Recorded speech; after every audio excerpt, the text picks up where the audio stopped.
All right. Hello, everyone, and welcome to the UNU-INWEH flagship public event, the Science Talks. I am your host, Professor Grace Oluwasonya. Before presenting today's speaker, let me quickly share with you the mission and expectations for this UNU-INWEH Science Talks.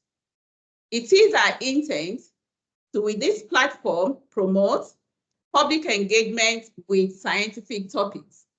We hope that by sharing the processes and principles driving our work, we can help clarify or explain science and make it more relatable or accessible to the public. We also hope to promote scientific literacy and understanding, and also help bridge the gap between researchers and the general public to demonstrate the real-world applications and implications of our work, fostering connections between research and society's needs and concerns. Lastly, we also need something from you too. We hope to receive feedback, questions, and perspectives from diverse viewpoints. This can enrich discussions and potentially lead to new research insights and collaborations. Before I present to you a distinguished speaker, please note that there will be a brief Q&A at the end of the presentation. At this point, there will be room for comments, questions and answers, and any other contributions. Please type your questions or comments in the Q&A chat box. We will pick them up from there. Thank you. Without taking more of our time, the topic of today's presentation is Sustainable Development Goal 6, Policy Support System, acronym SDG-PSS, a national blueprint for water-related sustainable development. To do justice to this topic is my very own Deputy Director, Dr. Manzoor Qadir. Dr. Manzoor Qadir is an environmental scientist with over 30 years of experience working on water-related things. He is the Deputy Director of this institute, United Nations University Institute for Water, Environment and Health, UNU-INWEH. He is a member of the UN Water Task Force on Unconventional Water Resources and a fellow of the Alexander von Humboldt Foundation in Germany. His leadership at UNU-INWEH attests to his capability to lead global multidisciplinary projects across diverse regions. He is involved in many international research consortia and initiatives. Example, the Comprehensive Assessment of Water Management in Agriculture. Another example, International Assessment of Agricultural Science and Technology for Development. Dr. Qadir has authored over 200 peer-reviewed publications, an extensive record validating his outstanding contributions to science and policy in the water sector. Without further ado, please join me in welcoming our presenter of the day, my Deputy Director and Line Manager, Dr. Manzoor Qadir. Thank you. Dr. Manzoor Qadir, over to you. Thank you very much, Grace, for the kind introduction. It's my pleasure to be part of these science talks, which have been just recently initiated by our institute, and it's my pleasure to be one of the initial speakers. Before I start my presentation, I'd like actually to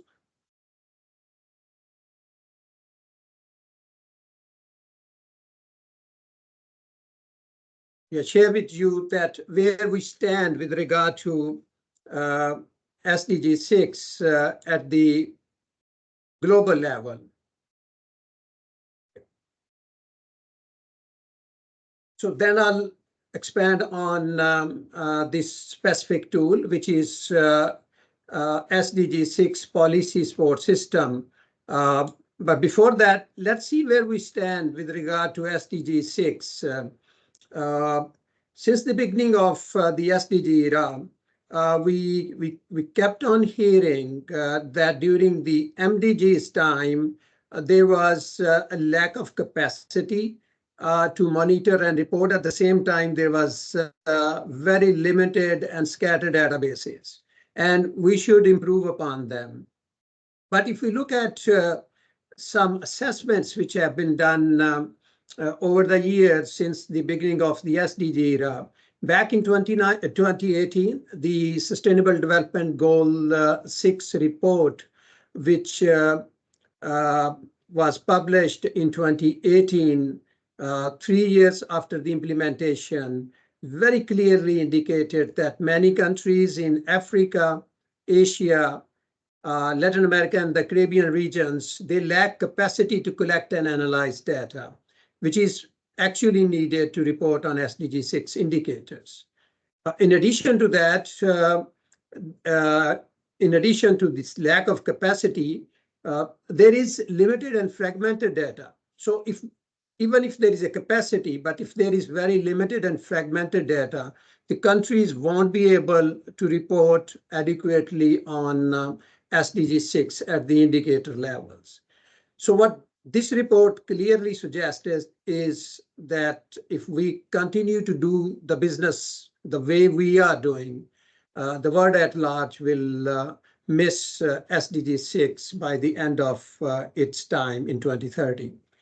A later report, which was published last year on SDG 6, has emphasized the similar findings. So it seems that these limited databases and lack of capacity are quite persistent issues with regard to SDG 6 in countries, particularly in the global south. But here is another complexity. If we look at the funding, which has been designed to collect data for reporting on SDGs, that has tremendously decreased. And particularly that was hit hard during the pandemic time, when the national governments and the donor agencies and other sources, they continued moving funds to this emergency situation. And that's why there was cuts on both by the governments and from the donors on the collection, monitoring, and reporting of SDGs related data. So here I'm talking about not only SDG 6, but all the SDGs. And the report, which is published a couple of years ago by the United Nations, which clearly suggests that even at the world level, half of the funding which was allocated to national statistics offices has not been released or has been shifted to other possible emergencies by the national governments, while about one third of the funding which was earmarked by the donors and other sources was also not delivered to the monitoring and reporting of SDGs. So here we are in this type of situation where we have limited data, we have limited capacity as well. There are overlapping data, and there are scattered data informations as well. So what we can do, back at the beginning of this decade, the United Nations Secretary General launched the Decade of Action. And here it very clearly suggests that we need actually to develop certain interventions that should work under data limited conditions. And those should also facilitate decision making, whatever the data we have available. We can't just keep on waiting that one day there will be perfect databases available based on which we will be making decisions with regard to any of the SDGs, particularly in regard to SDG 6. There's also a need to strengthen and realign the enabling environments to fast track the achievement of SDG 6. And equally important is the provision of the collaboration platforms, because the countries can fastly learn from each other rather than learning from one source, because they can share their issues, their challenges in terms of data collection, and they can learn from each other how they can better collect, report, and monitor data with regard to SDG 6.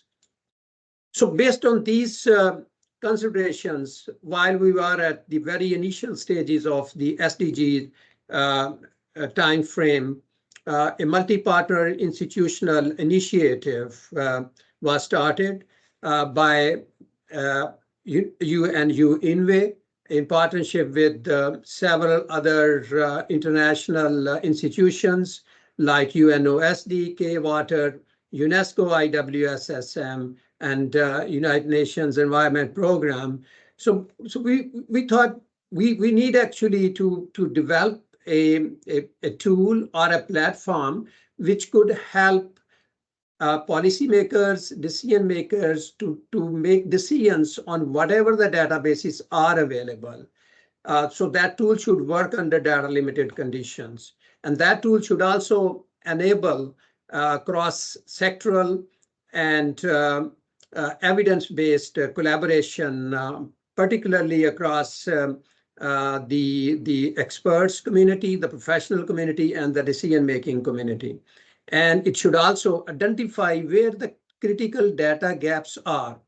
If you remember, we keep on hearing there are large data gaps, there are limited data, but when we nail down where actually those data gaps are, we don't really receive very precise feedback.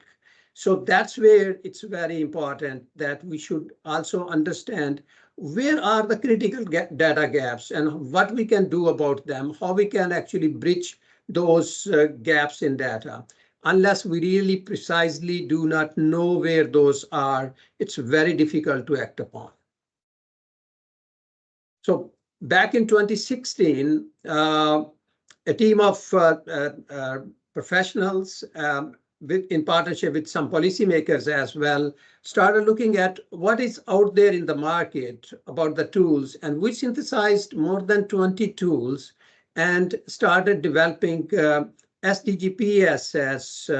After the synthesis, we developed a framework which was basically tested in 5 countries at the national workshops to get the feedback whether our perceptions and our anticipation about the critical entry points of creating a facilitating environment for SDG 6, and where do we stand with regard to that. So we basically organized 5 regional workshops and included these 5 countries, which are listed on the right side of this slide.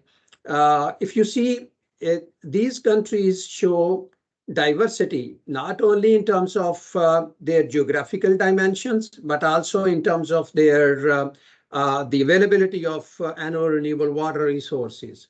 So here we went for 2 countries from Africa, Ghana and Tunisia.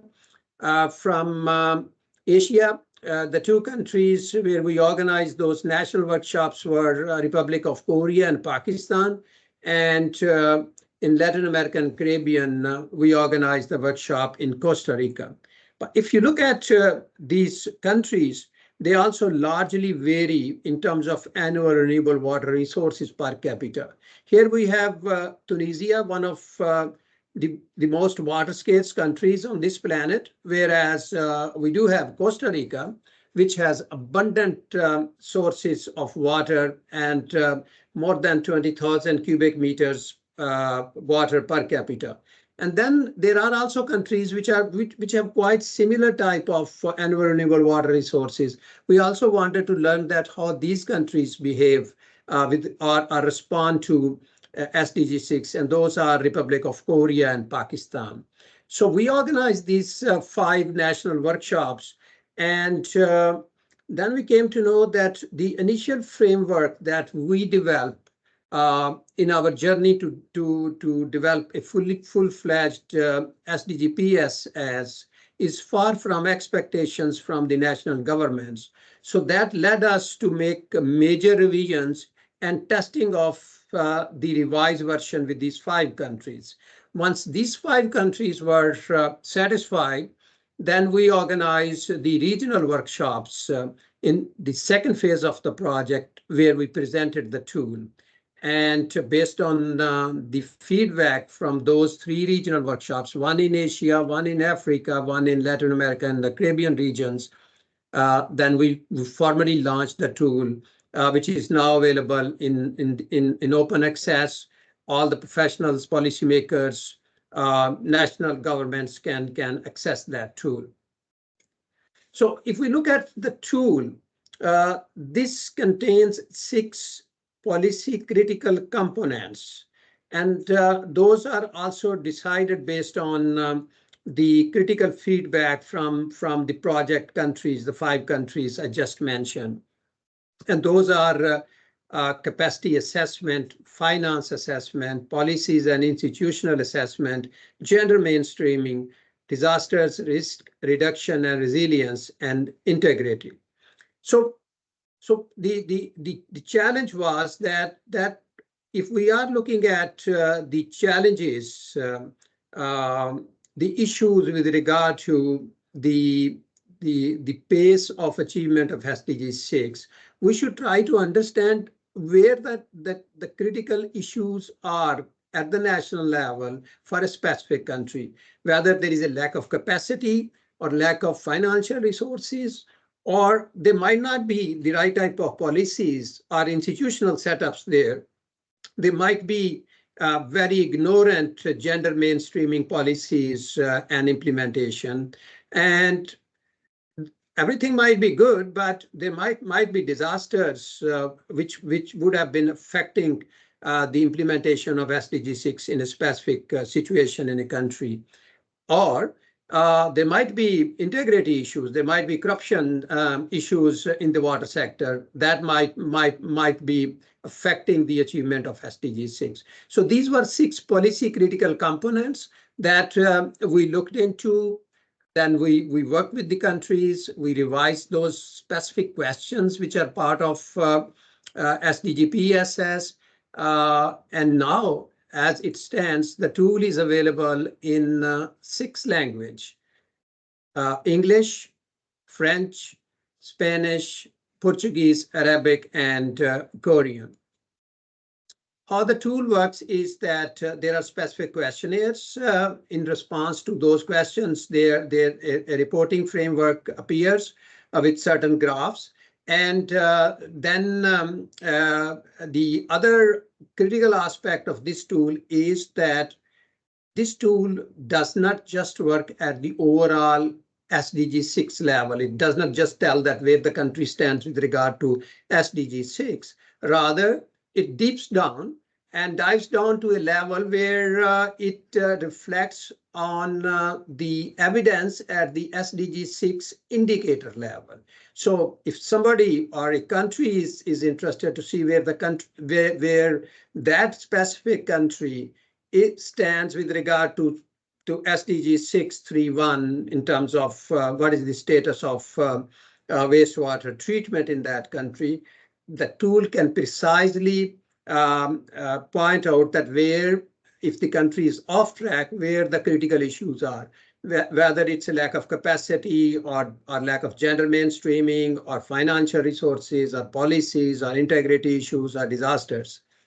So this is the opening page of the tool, and there is a video about 1.5 minutes that briefly tells the different aspects of the tool. These are the 6 policy critical components along with this status component, which basically is the data the country can use this status tool, although this status tool does not play a part in this SDG-PSS, but some countries kept on emphasizing that they should have a separate component where they can store their data as well. So there are specific questions. In certain cases, those are tick boxes, and some cases there is a small actually note or a figure that needs to be added. But largely, this is how this tool works at the indicator level. And at each indicator, there are very specific questions to be addressed. So this is the SDG-PSS workflow. That's the opening page. If we address these questions, these graphs appear. And in the end, a summary page is developed based on the feedback with the 4 distinct color codes. And those distinct color codes are very specific in terms of their message to a policymaker. The final, and this is just a one-pager. So the beauty of the tool is if a policymaker at a minister level person would like to see where the country stands at the SDG 6 level, can very quickly see where the country is, because the tool tells the messages through 4 distinct colors. If there is a greenish color, that shows that the progress is adequate and the country is surely will achieve SDG 6 by the end of the SDG era at that specific indicator level. But if the color is lighter version of green, that suggests the progress is the country is making progress, and that needs to be maintained. And in some cases, maybe that may need a little bit more emphasis for a specific SDG 6 indicator. Wherever there are red boxes, those clearly suggest that there is very limited progress with regard to SDG 6. And if we continue at the national level with the same level of efforts, the country will surely miss the achievement of that specific SDG 6 indicator. And the black color, which I mentioned in the beginning, that this tool also tells very precisely where the data issues are, where there is no data, where there is such a limited data that the decision making is not possible. So these black actually dots will blocks will tell that there is no data or information that could help in making a policy critical decision making. So this tool, the beauty of this tool is that the tool does not stop at some stages. In certain tools, if you don't answer a specific question, if you don't enter data for a specific aspect, the tool does not move forward. Here, whatever the information you have, you will get the results, and the remaining boxes would be black boxes, and those will then tell that. And then if that actually summary page is in front of a decision maker, can clearly see in certain cases the country doesn't have data, then that decision maker can put funds, resources, capacity into achieving, into monitoring that aspect of data. Because if they don't have the data, they won't be able to make a decision. And then at the same time, a decision maker would be able to see the red boxes as well, which would clearly tell, yeah, these are the major areas where there is some progress, but very, very limited progress. And the 2 other boxes, the greenish one, the lightish greenish one, are certain things where they need actually to keep on working in order to achieve those specific indicators. While on one hand, this tool is freely available in the public domain, we kept on hearing that there should be we got that regular actually response from the countries during the initial stages of the implementation of this project, that there should be a training course as well. So this training course is hosted by the United Nations University Institute for Water, Environment and Health at its virtual Water Learning Center. This is basically a self-paced e-course, It provides training on how to use this system, and its duration is not really long. I know some of the water experts and professionals. They told me that they can do this course even in 1 to 2 hours, but the maximum duration one can expect is 3 hours.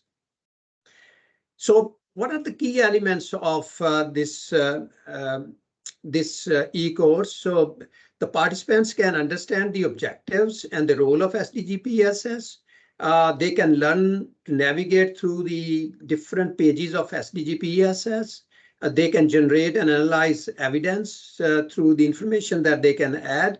And upon the successful completion, because there is a questionnaire in the end of at the end of this course, if they successfully pass that test, so they will receive a system-generated certificate of course completion. Where do we stand with regard to the countries using SDG-PSS? As I mentioned, we tested this tool. We developed the initial framework with 5 countries in its phase 1. 29 countries joined in phase 2, and in phase 3, there are 34 countries. So in total, 68 countries are using or intend to use SDG-PSS in their national planning for an implementation for SDG 6. And now we have just started its phase 4, where we would like to have its first regional workshop in presentation.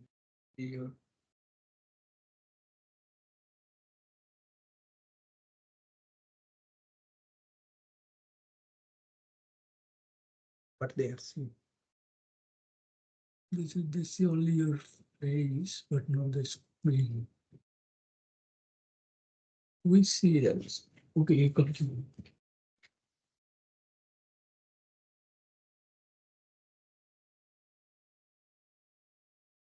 Yeah, I was told that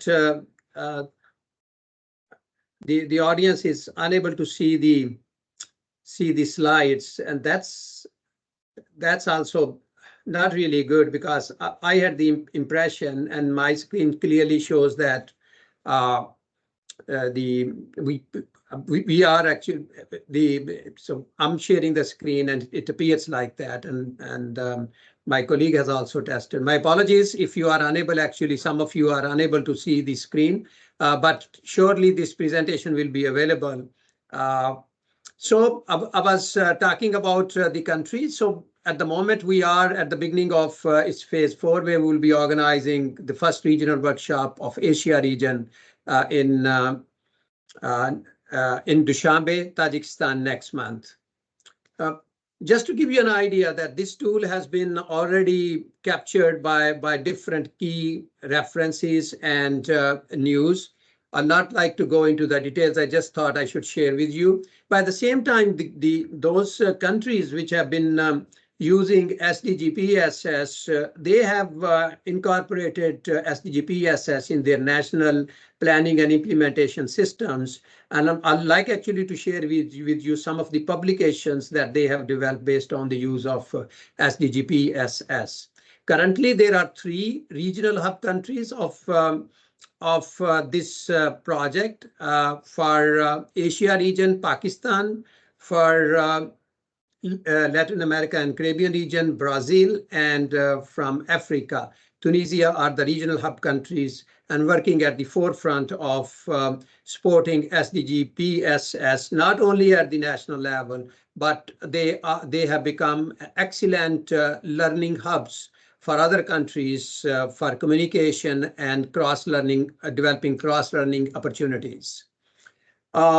Just to sum up what I have presented. So SDG-PSS is a tool which gives a very precise view of the data which is missing, which I mentioned and kept on mentioning, that we broadly discussed that there are limited databases, there are missing databases, but in order to see where actually are the data gaps, where those limited data are. So that's where this tool is precisely suggests which indicator, which level the data sets are not available, or those are so limited that decision making is not possible. And if the data or information available for the tool, it does help understand the status of the progress of SDG 6 at the indicator level.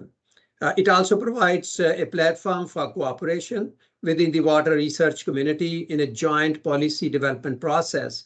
And it has the ability to and the potential to become a powerful knowledge sharing platform for learning between the countries. And this tool is available in 6 major languages. So the language is not a barrier with regard to the use of this tool. Largely, most of the countries are covered by these 6 languages. And another key aspect is that the framework of SDG-PSS can be used to develop similar type of tools for other SDGs or even very specific water-related issues. Like one of our partner institution, they are developing, they are using the same framework of SDG-PSS, and they are developing a tool to work with the countries on managing solid waste. So it does not just relate to water, it can go even beyond water-related aspects by using the same framework. So let me stop here. And for those of you who are unable to see the slides, I'll make sure I'll work with my colleague, and we'll make sure that this presentation remains available after my presentation, and whosoever is interested, we will be able to share this presentation with them. Thank you very much for your kind attention.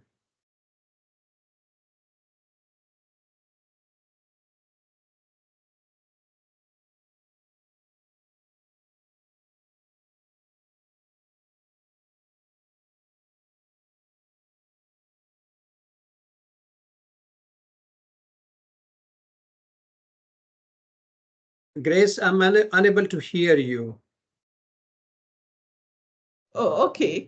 Thank you, Dr. Manzoor, for the presentation. We are now in the Q&A session. And the first question I have in front of me here, you touched on it in the later part of your presentation, but I'd still like to ask it anyway. It's asking if SDG-PSS2 can be projected on other SDG Sustainable Development Goals, for instance, like SDG 5. So can we adapt it, or is it just strictly, or is the framework just strictly for SDG 6? Yeah. Before I respond, I need to close my door because I hear from you from the other room. So that's an echo. Yeah, it does echo. Yeah. Yeah, I think this question was perhaps asked a little early. In my last slide, I did mention that the framework of this tool can be used by other SDGs. So the questions are largely the same, and these are the 6 policy critical components, regardless whether it is policies, financial institutions, lack of capacity, financial resources, or disasters, gender mainstreaming. They cut across all these SDGs. So the basic framework of the tool definitely can be used by other SDGs. There might be certain changes to the framework based on the specific requirements of that SDG. Otherwise, this tool is being used even beyond SDGs.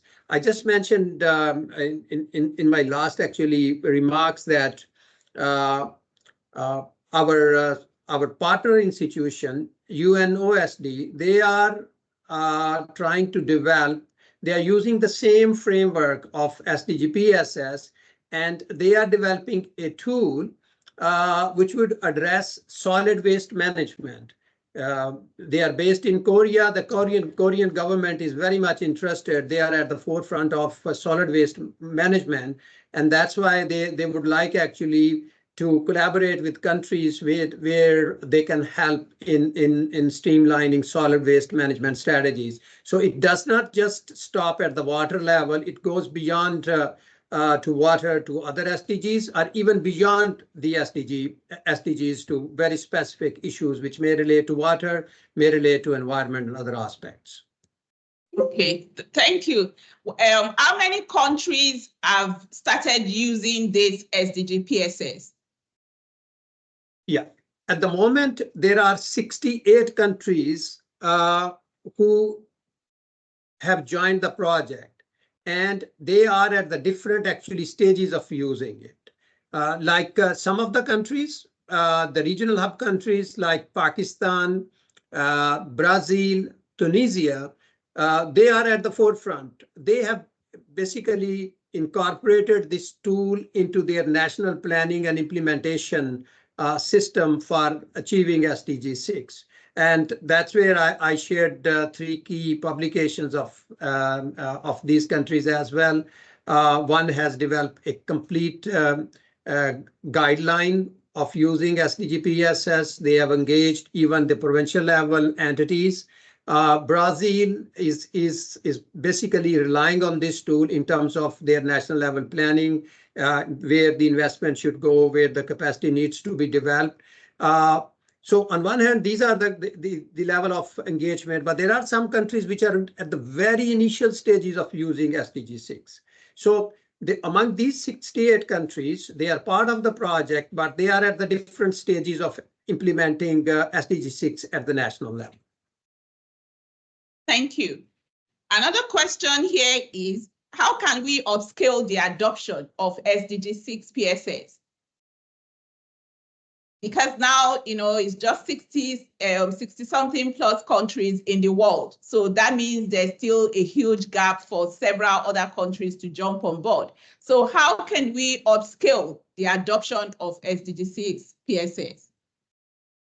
Yeah, that's being done actually, but we see some requests from other countries as well, which would like actually to join this project and start using SDG-PSS. We receive even requests from individuals, but that's where we would like actually to expand, and in its 4th phase, the partners are fully committed to continue with this project. So we are starting its 4th phase. Practically, it has started, but from next month, we will be organizing the Asia Regional Workshop, where we have invited those countries, the regional hub countries from Asia region. At the same time, we have invited new countries so that they can join, they can come, they can learn from us, and they can learn from other countries as well. So it's a cross-learning experience. Sometimes there are excellent conversations that we have with different countries, and it's a cross-learning experience for us as well. So we learn also from that. But more precisely answering your question, so the project partners see engaging more and more countries through the organizations of these regional workshops. So that's why in phase 1, there were 5 countries. In phase 2, 34 countries in total. And by the end of phase 3, there are 68 countries. And our goal by the end of 3rd phase was 50 countries. So we have already actually gone past that. And we aim that by the end of 4th phase, we should be close to 90 countries using SDG-PSS. Okay, thank you very much. Any other question? Okay. Thank you, Manzoor, for your perfect presentation. I'm wondering the SDG-PSS result. As you mentioned, 3 countries are in pioneer, and such as Brazil.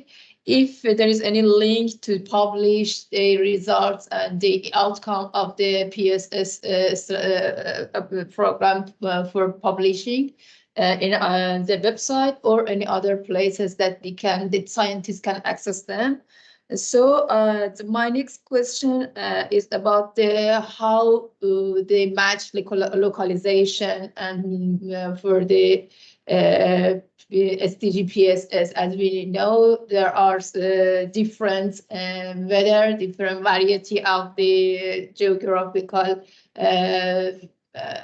issues, and how is localized in every 68 countries that you have mentioned already. Thank you. Yeah, good question.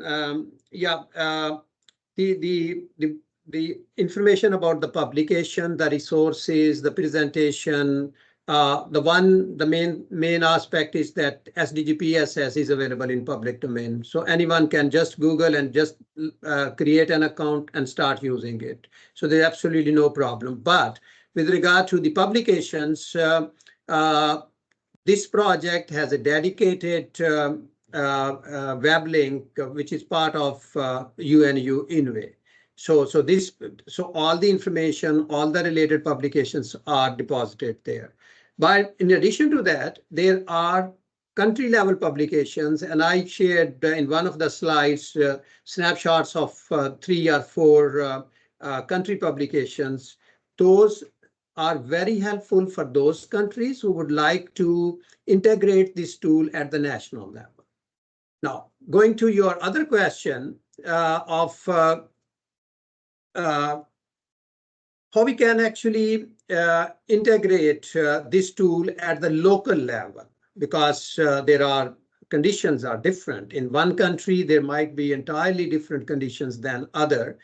At the beginning of this project, the aim was to develop country-specific versions of SDG-PSS. But then it became actually too heavy to implement, because the countries, if say, for instance, we develop a tool for a specific country, and that country goes to a workshop, and we invited those countries. So then the other countries, they started actually departing or dissociating from that, because they said, yeah, this is not our problem. This is not our problem. So then in the second phase, there was a lot of discussion around that where we should actually draw the boundaries. So then the broader agreement was that we should stick to those 6 major components, which largely cut across all these countries. At the same time, if there is something left, so then the country can perhaps add another dimension to that at their own, and we will be happy to help them. But we can't actually keep on making this tool bigger and bigger. The issue was that there were several countries, they showed lack of interest. They said there should be even a lighter version of this tool. They said the more information you add, the less interest it would be from our end, because we see this is really a very complex thing. People will not even start using it. So we actually took the middle path, where we continued with the 6 tools, with the 6 components. We then developed the universal or the global version of this tool, which is basically available at this website, SDG-PSS. So that's where the differences are. But still, you see, sometimes you come across with those type of challenges. Like our major partner is from Republic of Korea, and we talk about water. They say we don't have a gender-related issue, because in our country, the water is delivered by certain actually mechanisms, companies, and all those entrepreneurs. So we don't see gender playing a major role in water management in their country.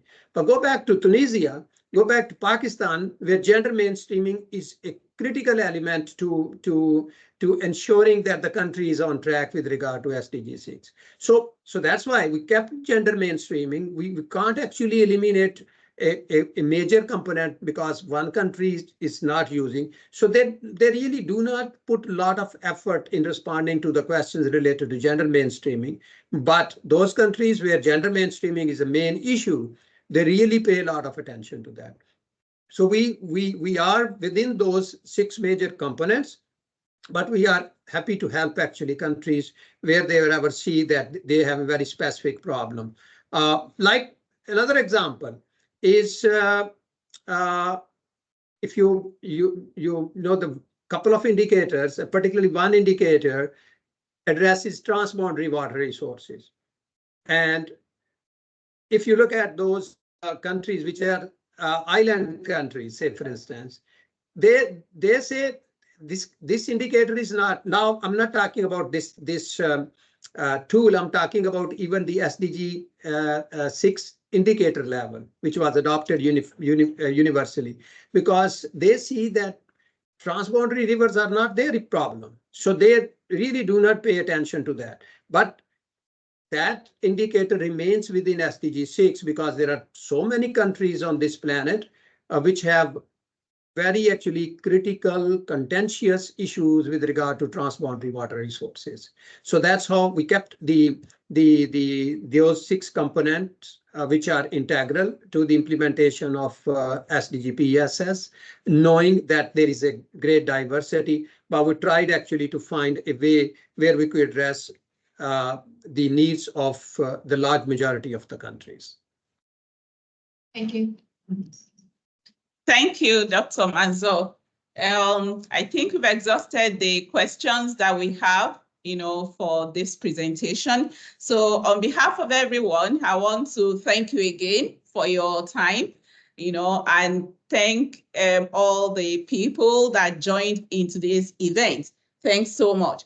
As a way of promoting the next science talk, it will be next Wednesday, 22nd of May, 2024, at the same time, 10 o'clock EST.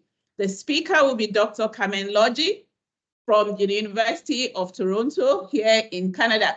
And the title will be Connecting Extreme Weather Events and Sexual Health. I'm sure it's also going to be another insightful program and an interesting topic to listen to. So on this note, we would like to say thank you to everyone. Thanks for joining. See you next week. Thank you. Bye. Thank you.